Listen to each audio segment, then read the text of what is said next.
What is up, peeps? FTWTV HD here. I'd like to welcome you back to another YouTube video.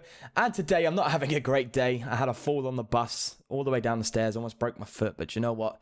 We keep on going, don't we? I'm trying to make a video. But yeah, today we're going to be discussing Forbidden Light and the Pokemon cards you should be looking out for when the set does release.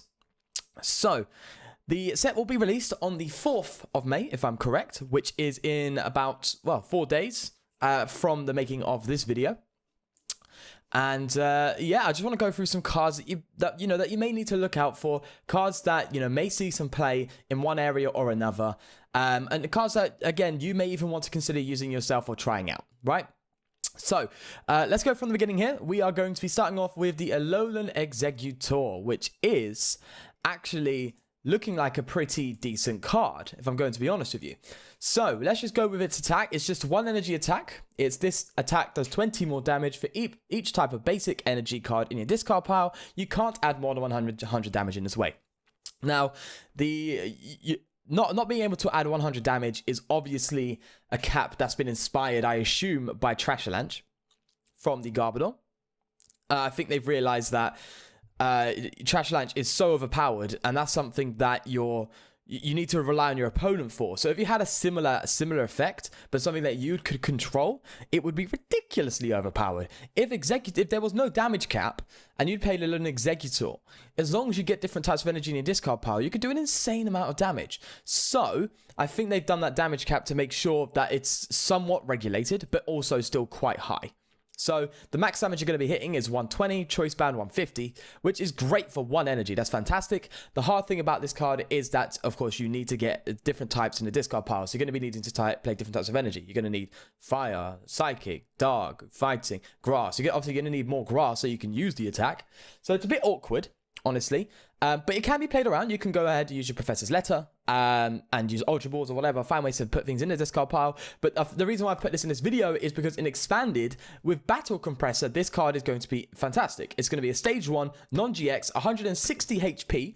And it's a free energy retreat cost. So you can use Heavy Ball to search it out if needed.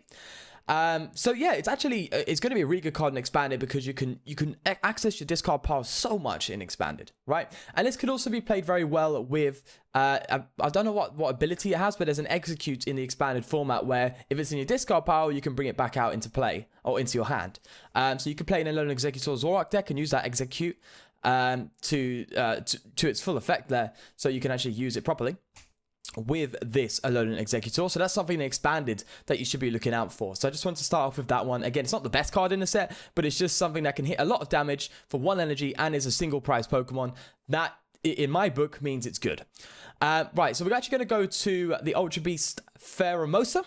Now, this card, I don't believe it's fantastic, but the reason why I'm saying you should keep an eye out for this is because of its second attack, which is 90 damage. If you have only one prize card remaining, this does 90 more damage. It is for free energy, 2 grass, 1 colorless.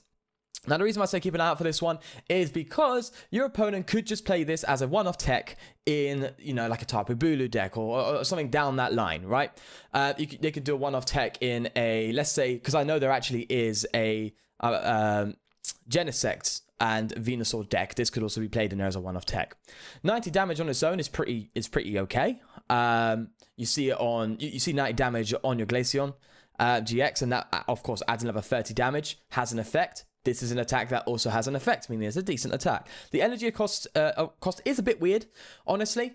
If it was like a Leaf Energy and a double colorless, then it would be something really to shout for. But it seems like it's a card that you should keep an eye out for, because if you're playing something like a Vikibulu or something and you see that from Pheromosa go on the bench and they are on odd prizes, then you know what they're preparing for, and it's something you should keep an eye out for. It's something that you may want to tech into a grass deck yourself. Again, it's up to you, or you can try and find a way to use counter energy or something down that line just to cover the 2 grasses if you are behind on prizes. But I will take that back, because you're not going to be behind on prizes if you're looking to use this, because it will only be if you have 1 prize card remaining. So I do take that back. So that's another card to look out for. Not fantastic, but again, something just to keep an eye on. It did pretty well in pre-release, but pre-release is completely different to the standard format. Right, so moving on, we are going to be talking about Alolan Marowak. This is another Alolan Marowak. We already have one, which allows you to, I believe it's attach, is it fire energy or basic energy to any of your Pokemon in play for each energy your opponent has in play, which is a fantastic free attack. It's just a bit awkward playing around with Cubo. But this one's different. This one has a similar, different in its attack, but it's similar in its first attack. It's, again, a free attack, which is search your deck for up to 2 basic energy cards and attach them to your Pokemon in any way you like. Then, of course, shuffle your deck. So that's great. The reason why this is good is because you do not have to rely on your opponent having energy in play. So you can just immediately get this out on a turn 1 if you go second and just get energy going, which is, sorry, I say a turn 1 with Wally. If you're not playing Wally, then a turn 2. And just bring energy out almost immediately. So that's quite good. And it has an attack, which this is the reason why I put it in this video, is that this attack does 20 damage for each of your Pokemon in play that has Alolan in its name. That is absolutely cool. Honestly, that is something that could be its own deck. It will inspire things like Alolan Sandslash, Alolan Ninetales to be played, right? Because it's a double colorless energy, you can play this in any deck. So you could play this, you could play an Alolan deck where you just use primarily, water double colorless. You can play Alolan Sandslash, your Alolan Ninetales. You can do Alolan Ninetales GX, and you can also play this, right? That means you can be doing a decent amount of damage. You'll be doing a maximum of 120, 150 with Choice Band just for double colorless energy. Of course, that's just a Zoroark attack with a different condition. Again, it's great. It's not fantastic because, of course, to me, that means you have to be careful with Lele. If you're playing Tapu Lele and you put a Tapu Lele on the bench, that's one Pokemon that does not have Alolan in its name and it won't be doing the max damage. So there may be a deck where you don't play Lele and instead you place just a higher supporter count, or you play something unorthodox like a random receiver or something down that line, right? You can even play a Pokemon that you can tech in that allows you to search for a supporter card. I believe that's Xerneas. You could maybe tech in a Xerneas where you play so you use its first attack to look for a supporter if you so need it the next turn. It's a bit awkward because, again, a deck without Lele is a deck that is inconsistent compared to all the other decks. But this is something that I feel like it may have its own deck. It may have its own little niche. I don't think it'll destroy the format or anything like that. I think that's just something, again, if you see it, you know exactly what they're trying to do. So the next one is going to be our first GX of this video. It's going to be Greninja-gx. When I first saw this card, I was like, it's not that great. But now I kind of understand why people are getting hyped about this card. So we'll go straight from the ability onwards. So we'll go from when you play this Pokemon from your hand to evolve one of your Pokemon during your turn, you may put 3 damage counters on one of your opponent's Pokemon. So it's just a quick snipe, really. You evolve, bang, 3 damage counters on whichever one you want. And then it's Haze Slash Attack, which is 1 water energy, 2 double colorless. Not 2 double colorless, sorry. 2 colorless. You may shuffle this Pokemon and all cards attached to it into your deck. We'll get into that in a second. And we have Shadow Hunter GX, which is again the same attack cost as Haze Slash. This attack does 130 damage to one of your opponent's bench Pokemon, which again is pretty neat. So let's go into the ability first. The ability is great because it works with Frogadier, which also has the same ability, except it does 20 damage rather than 30. So if you go Froakie, Frogadier, and then Greninja, then you will be doing a 50 damage snipe or 30-20, if you do split it up onto the different Pokemon. So that's something that's pretty cool. And the great thing about this card, something I didn't realize, with Haze Slash, because it allows you to shuffle the cards back into your deck, it means you can continuously evolve and continuously deal damage, right? So there's a Greninja Zoroark deck where this is used, right? So you get your Greninja out, charge up your Greninja, you put 50 damage wherever you want.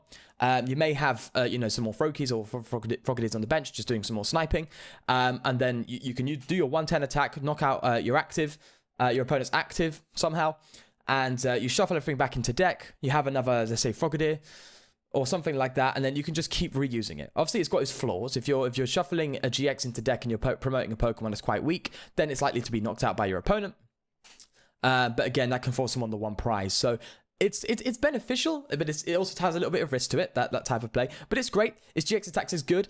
If you've managed to get a 50 damage on a Pokemon in particular, and you go for your Shadow Hunter GX, that'll be a 180, which is a great number to hit because a lot of GX Pokemon have 180, 170. It will just knock out a Tapu Lele if you really want to target a Tapu Lele. So again, it's pretty ideal in that merit.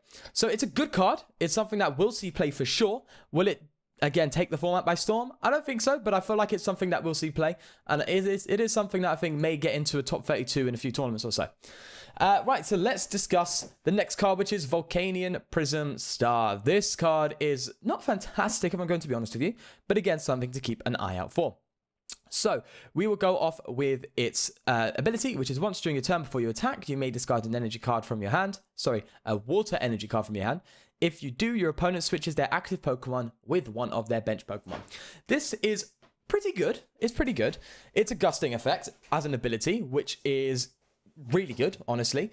Now, I'm not too sure. Based on how this is written, I don't know if it's a translation or if it's actually written like this, because I know the English version is out, but I'm just reading the Japanese translation because I haven't got any images right now.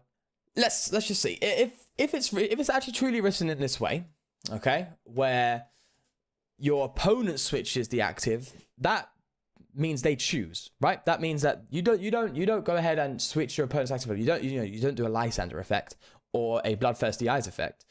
You allow your opponent to choose what to put active. Now, that's not great.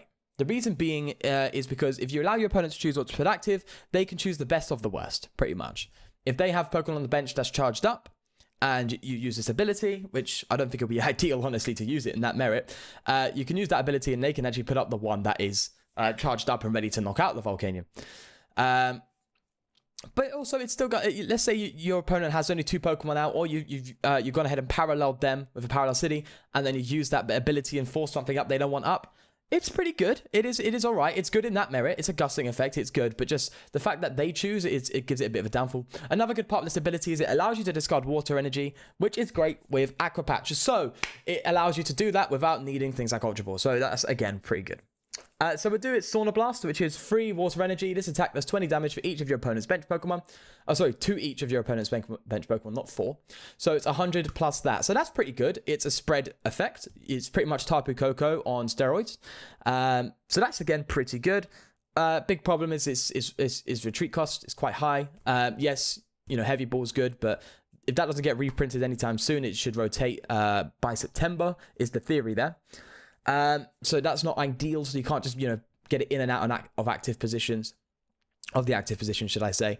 Weakness to lightning is pretty good. The only lightning deck that's really quite strong right now is the Raichu Snuggly Generator deck, which is not seeing the most amount of play because fighting is so good in this format currently. Electric is having a hard time. Plus, electric Pokemon don't have much support anyway. So, again, it's a good card. It is a Prism Star, so of course it's going to be good. But the thing is, you only get one of in each deck. 160 HP for a basic is fantastic, and forcing your opponent to use resources to knock out a one prize Pokemon that's 160 HP is always good. So it's a good card there. Right, so let's go into the next Pokemon. We have Magnezone. This is the reprint, but with a different type. This is the Lightning type Magnezone. I just said Lightning type doesn't have much support, but here comes a bit more support. This is okay. The reason why I'm not saying this is insane is because we already have this, technically. We have a Breakthrough Magnezone with the exact same ability.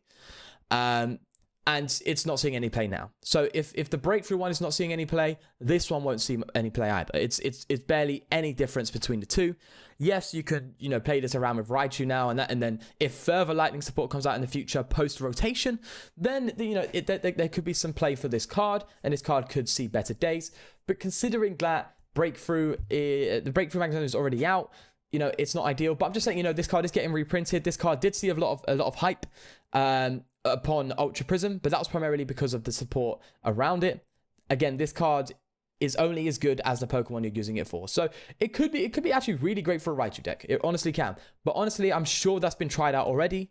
If not, it should be, right? Because that's something that should be tried out. The biggest problem with Magnezone is it's a stage 2, and which of course makes it very awkward. Stage 2. And again, you're not always going to have energy in hand. When it's energy in hand, it's not as great, right? I actually would prefer something like Vikavolt over that, because at least with Vikavolt, as long as you've got energy in your deck, you're guaranteed energy acceleration. Whereas Magnezone, you need energy in your hand. And another thing is, we don't have Mount Coronet, or a lightning version of Mount Coronet. So we can't get energy back from discard pile if we ever lose it. We have to go through routes of energy retrieval, energy recycler if you want to get it back in your deck. So you have to go through different routes here. So this card is good. It's something, again, to keep an eye out for, but I don't think it would be anything crazy. Right, another card. This is just a quick spotlight. This is not a card I think will be great, but again, it's just something to keep an eye out for. This is a Psychic version of the original Lightning Rotom that came out in Ultra Prism. It has the same ability. If you have 9 or more Pokemon tool cards in your discard pile, ignore all energy. for the attack cost and use it as its attack. Now, the reason why I'm pointing this one out is because this one-shots a Buzzwole, which is crucial. This can one-shot a Buzzwole for 0 energy if you meet the condition of putting 9 tools in the discard pile.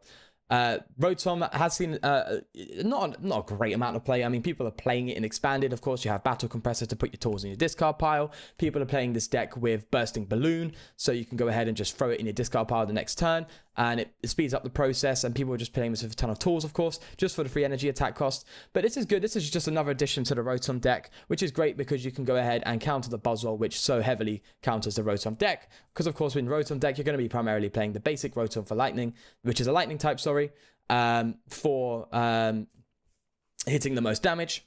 1 retreat cost, that's all right. It means you have to attach an energy, which is unfortunate if you do want to retreat. But again, it's something pretty cool. Weakness to Dark is also quite bad. Let's point that out because Zoroark will absolutely wreck this card, although they only will be taking 1 prize. But this is just a good addition to the Rotom deck, so I wanted to point that out. So next we have Mesprit. Now, the reason why I wanted to point this card out is because clearly this is designed to fit in the Legendary Trio deck of Mesprit, Uxie, and Azelf. So the idea here is if you look at the ability, if you have Azelf in play, your opponent's Pokemon in play have no resistance, which is great because if you're playing Zoroark, they don't have Psychic resistance, which is a good thing because this is a Psychic card. And Zoroark sees so much play. Then we have Mind Splash, which is 20 plus 50 if you have Uxie on your bench. So you can see this, of course, is a little mini deck that's designed to be around Uxie and Azelf, of course. So, you know, it's something I just wanted to point out. I don't think it's going to be great. 20 plus 50 is not fantastic, honestly. You're only going to be doing 70 damage, Choice Span 100 damage for a 70 HP single prize Pokemon. It's all right, but it's not strong enough. If it was like 20 plus 100, so you'd be doing 120, 150 choice, then that'd be okay. That'd be something that's considerable. But just adding 50 damage is not great, honestly. But it's just something to, again, point out. If you see a Mesprit come out, then you probably know what's going on, and you probably know how to work around it. This is the card I am so hyped about myself. This is a Malamar. This card has got so much coverage already on every side of the spectrum when it comes to Pokemon. This card is great. It's Energy Acceleration for Psychic, which is something that is so hard to achieve in the current format prior to Malamar's release. Of course, you have the recently released Lunala Prism Star, which can accelerate energy. Great. And you had the Mew, which can also accelerate energy. A few problems there. Lunala Prism Star is a prism, so you can only play 1 of them in your deck. So it's going to be quite hard to get out on the first turn and use it. And once it's gone, it's gone. Mew, 30 HP, terrible. It's so easy to knock out. It's absolutely ridiculous. You're giving away a free prize just so quickly by using that Mew. So it didn't see any play. There are other means of accelerating Psychic, of course, you have your Metagross and stuff, but this is just quick Psychic acceleration. You don't have to worry about getting stage 2s out and, you know, the awkwardness or dedicating so much Pokemon just for that acceleration. So this is great. This is, of course, going to be paired with the next card I'm going to speak about, which, of course, is Ultra greninja-gx. So it's fantastic. You can this deck can be played with so many. Sorry, this card can be played with so many Psychic Pokemon. You can play this with Mewtwo-gx. Mewtwo-gx could see some good play. I'm a big fan of Mewtwo-gx. That's just because I like Mewtwo personally as a Pokemon. He's my favorite Pokemon. Is it a good card? Not necessarily. But its first attack, 30 damage for every energy attached to it, is pretty good, and this Malamar is only going to buff that. So it's something good. So you could play that, of course, in Ultra Necrozma. You can actually play that with the original Necrozma, which does pretty much the same thing as Ultra Necrozma. It actually does 60 damage for every Psychic discarded, and you don't need the Metal Energy. It's just free colorless. And its GX attack is absolutely insane. So again, you can play it with that. There's just so much options here. It's fantastic. It is absolutely fantastic. So that's why I like this card. Its ability is just great, and that's why it's all here. So I'll just read it out to you. Once during your turn for your attack, you may attach a Psychic Energy from your discard pile to one of your bench Pokemon. That's it. We don't need to worry about the attack.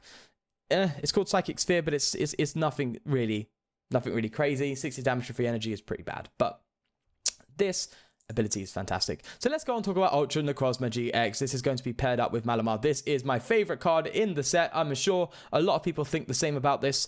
Let's just read what it does. Discard all basic Psychic Energy from this Pokemon. This attack does 80 more damage for each card you discarded in this way. Absolutely wonderful. You're going to be hitting some crazy numbers. Just 2 energy is 180. Choice Band or Beast Energy, 210. All you need is 3 Psychic Energy, and you're knocking out every single Pokemon in the format, period. That is insane. That is insane. If you play it with Malamar, if you've got 2 or 3 Malamars, all you need is 2 Malamars. You can do an energy attachment and then 2 Malamars, and you've got a knockout to everything. Everything in the game. It's fantastic. Its GX attack, You can only use this attack if the total of both players' remaining prize cards is 6 or less. So you could have 5, they could have 1, you could have 3, they could have 3. It's all got to equate to 6. But 6 damage counters on each of your opponent's Pokemon. Not great.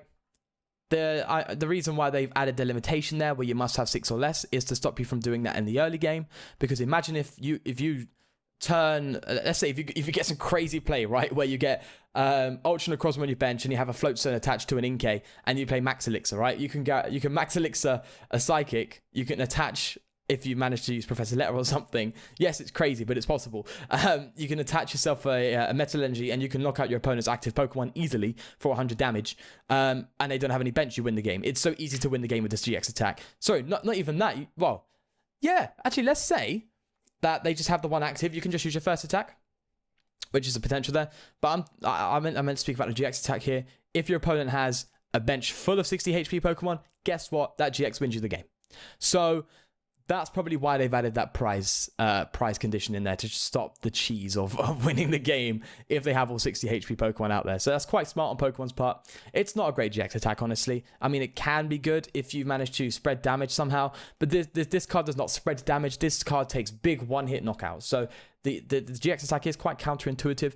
The deck you're playing here would usually use something like a Dawnwings Necrozma for its GX attack, or you could just use the actual Necrozma itself for its GX attack. So something to consider there, but it's just a great card that's going to come out. Speaking of Psychic, we're going to be talking about greninja-gx, or Naganadel, however you want to pronounce it. This card is beautiful looking, and it actually may see some play in what is known as the Beast Box deck. So this will be the front runner. The big hype around this card is its first attack. For this attack, there's 20 damage for each Ultra Beast in play. Each of your Ultra Beasts in play, should I say. Not each Ultra Beast, that'd be ridiculous. So each of your Ultra Beasts in play. So the reason why it's called Beast Box is you just play a deck that's all Ultra Beast. Just get all of them out, one energy attack, bang, you can Beast Raid with Naganadel and just, destroy everything. You can play this with Rainbow Energy to use its Jet Needle if needed. Not a great attack. 110 damage, no weakness and resistance. It's okay. But it's not fantastic. We're looking for Beast Raid. And we have greninja-gx. Both players shuffle their prize cards into their decks. Then each player puts the top 3 cards of their deck face down as their prize cards. This GX is insane. That is insane. If you are losing and they are on 2 prizes remaining, they've taken 2 huge knockouts right away, and you're still on 6, bang. You are now both on 3 and 3. You have equaled the game out. It is insane. If you're winning, you don't need to use this GX attack.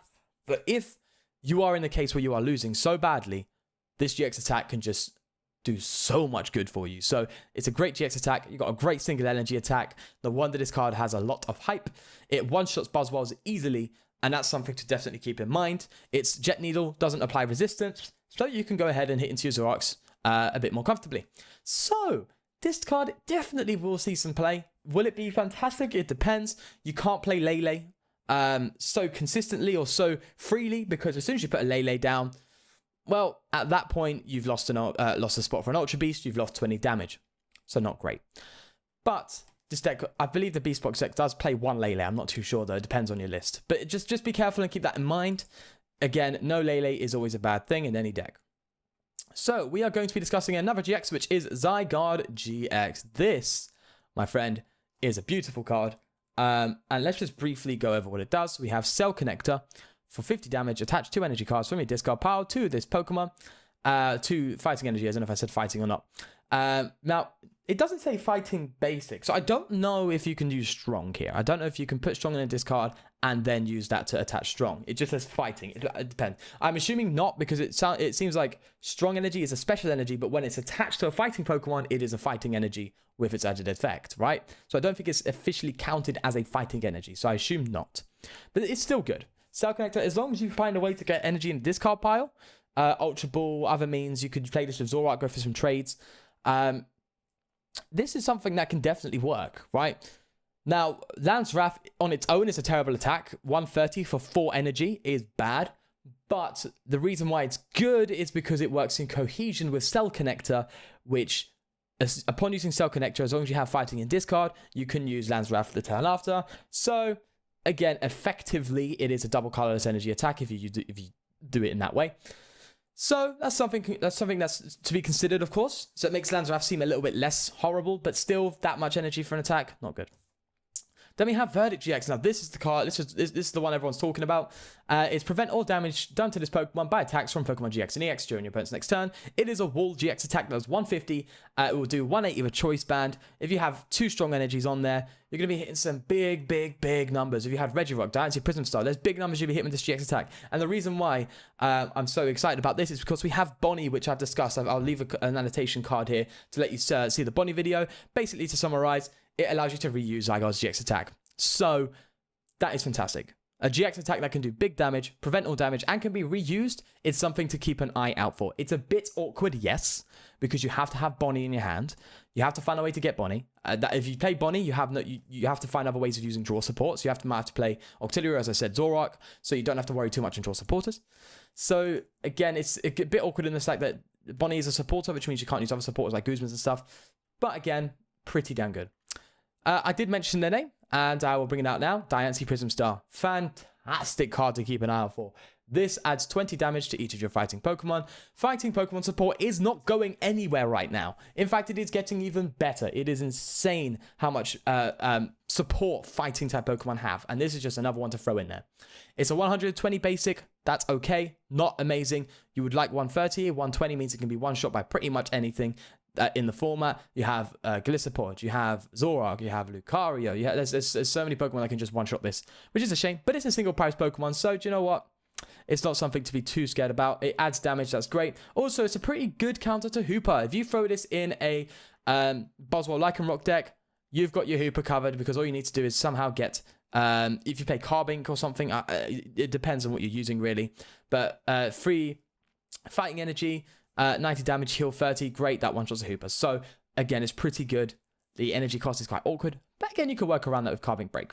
So, this card is looking to be fantastic, and I'm going to throw it in almost every fighting deck I have where possible. But next, we're going to another fighting Pokemon, which I think needs a bit of discussion. I've just hit my table, sorry. Is Lycanroc. This is I believe it's a Dawn form? I could be wrong. I believe it's Dawn form. So, this is the in-between of Day form and Night form. Yeah, so it'll be Dawn form. The reason why I want to point this out is for its first attack, which is Dangerous Rogue, 20 plus 20 for each Pokemon on your opponent's bench. This is absolutely wonderful. This is a counter energy Pokemon. This is a one-off Pokemon that you want to put into your Lycanroc deck. Even then, you could actually base a deck around this Pokemon, but using an attack that relies on your opponent's bench is not great because your opponent can work around that.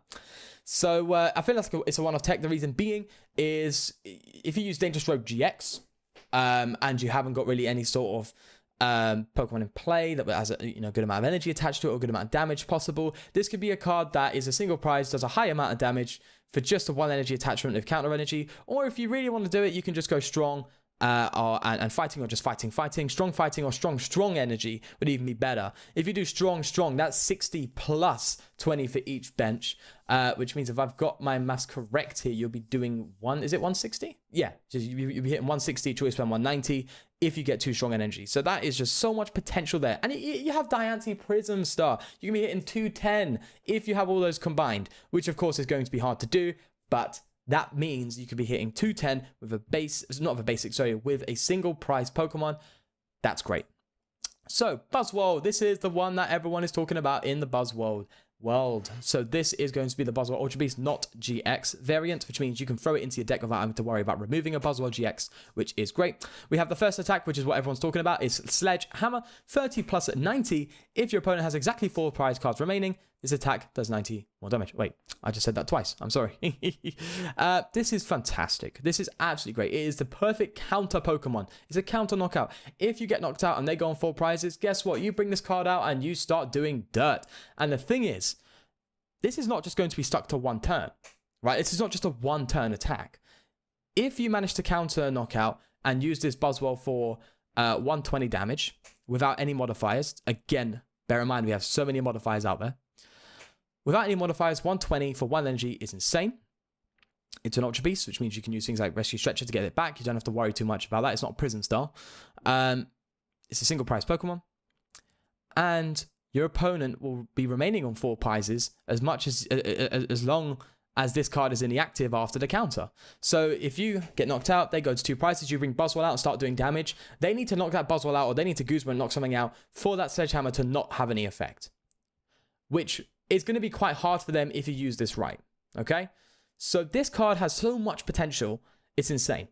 And the thing is, even its secondary attack is not great, but it's something that can be used if you are in that situation. It's swing around for 2 fighting, 1 colorless, flip 2 coins, so 20 more damage for each heads. In my books, if you're flipping a coin for a positive effect with no negative outcome, then do you know what? That's good in my book. It's not like flip a coin, if tails, do 20 damage to yourself, that would make it a bad attack.